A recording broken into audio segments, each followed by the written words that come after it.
Ce dialogue des BRICS a rassemblé plus de 200 délégués issus des États membres et d'autres partis fraternels de tout le continent.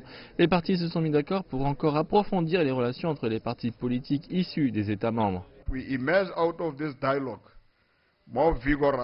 Nous sommes sortis de ce dialogue bien résolus à construire des relations de parti à parti, à approfondir le travail politique et idéologique et à s'assurer que nous consolidons l'unité et la cohésion entre les nations des BRICS, les États et toutes les forces progressistes dans le monde.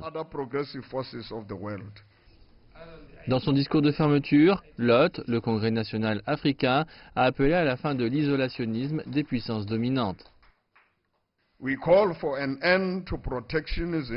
Nous demandons la fin du protectionnisme et des autres mesures prises par les puissances économiques dominantes, car elles altèrent le commerce et l'investissement dans le monde, nuisant ainsi aux efforts entrepris par toutes les nations pour parvenir à la souveraineté économique. Au sein de la communauté des nations des BRICS, nous choisissons de coopérer les uns avec les autres plutôt que de s'engager dans une confrontation.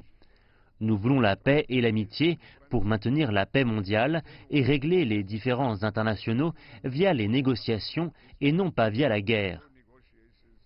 Nous ne pouvons donc pas être régentés par un acteur dans ces réalités hostiles dominantes du monde capitaliste.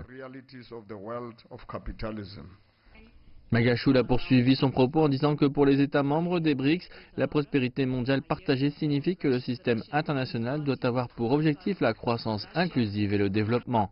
Des représentants du Parti des travailleurs du Brésil, du Parti Russie Unie, du Parti communiste de Russie, du Congrès national indien et du Parti communiste chinois figuraient parmi les partis politiques qui ont participé à la réunion.